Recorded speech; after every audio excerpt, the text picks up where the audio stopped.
चुनाव आयोग द्वारा उपचुनाव के तारीखों के ऐलान के बाद सिक्किम में भी चुनावी बयार बहने लगी है। आगामी उपचुनावों के लिए सिक्किम क्रांतिकारी मोर्चा पार्टी के संसदीय बोर्ड के अध्यक्ष कुंगा निमा लेप्चा की अध्यक्षता में अपनी पहली प्रारंभिक बैठक आयोजित की। बैठक में देवराली गैंगटॉक के सदस्यों सोनम लामा, अरुण कुमार उप्रेती, भोजराज और नर बहादुर दहल ने भाग लिया है। आज की बैठक सोरेंग चाकुंग और नामची सिंगीथांग विधानसभा क्षेत्रों में आगामी उपचुनावों के लिए संभावित उम्मीदवारों के बारे में प्रारंभिक चर्चा पर केंद्रित थी। समिति जल्द ही पार्टी अध्यक्ष को अपनी रिपोर्ट सौंपेगी और पार्टी के आधिकारिक उम्मीदवारों के नामों की घोषणा जल्द ही की जाएगी। समिति ने सभी पार्टी कार्यकर्ताओं से आधिकारिक उम्मीदवारों की घोषणा होने तक धैर्य रखने का आग्रह किया है और पार्टी के फैसले के लिए सर्वसम्मति से समर्थन देने की अपील की है। चुनाव आयोग द्वारा उपचुनावों के तारीखों के ऐलान के बाद सिक्किम में भी चुनावी बयार बहने लगी है। आगामी उपचुनावों के लिए सिक्किम क्रांतिकारी मोर्चा पार्टी के संसदीय बोर्ड के अध्यक्ष कुंगा निमा लेप्चा की अध्यक्षता में अपनी पहली प्रारंभिक बैठक आयोजित की। बैठक में देवराली गैंगटॉक के सदस्यों सोनम लामा, अरुण कुमार उप्रेती, भोजराज, नर बहादुर दहल ने हिस्सा लिया।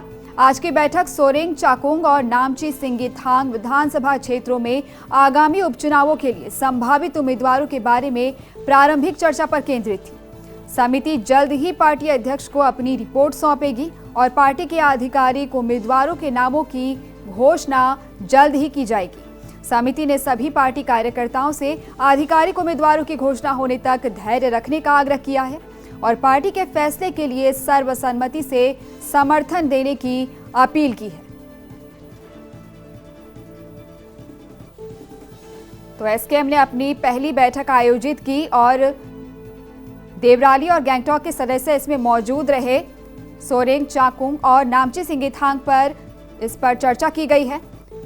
संसदीय बोर्ड के अध्यक्ष कुंगा निमा लेप्चा की अध्यक्षता में अपनी पहली प्रारंभिक बैठक आयोजित की गई। इस बैठक में देवराली गैंगटॉक के सदस्यों सोनम लामा, अरुण कुमार उप्रेती, भोजराज, नर बहादुर दहल ने हिस्सा लिया। आज की बैठक खास करके सोरेंग चाकुंग और नामची सिंगीथांग विधानसभा क्षेत्रों में आगामी उपचुनाव के लिए संभावित उम्मीदवारों के बारे में प्रारंभिक चर्चा पर केंद्रित थी।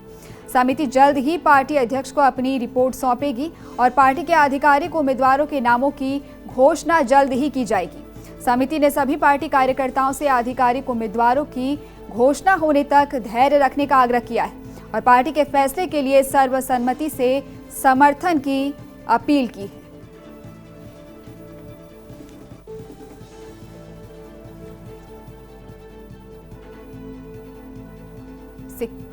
सिक्किम में भी उपचुनाव की तैयारी पूरी हो चुकी है और आज सिक्किम में चुनावी बयार भी बहने लगा है। इसके तहत ही आज सिक्किम क्रांतिकारी मोर्चा के संसदीय बोर्ड के अध्यक्ष कुंगा निमा लेप्चा की अध्यक्षता में आज अपनी पहली बैठक हुई है, जिसमें चर्चा की गई है कि कौन उम्मीदवार होंगे और जल्द ही पार्टी समिति पार्टी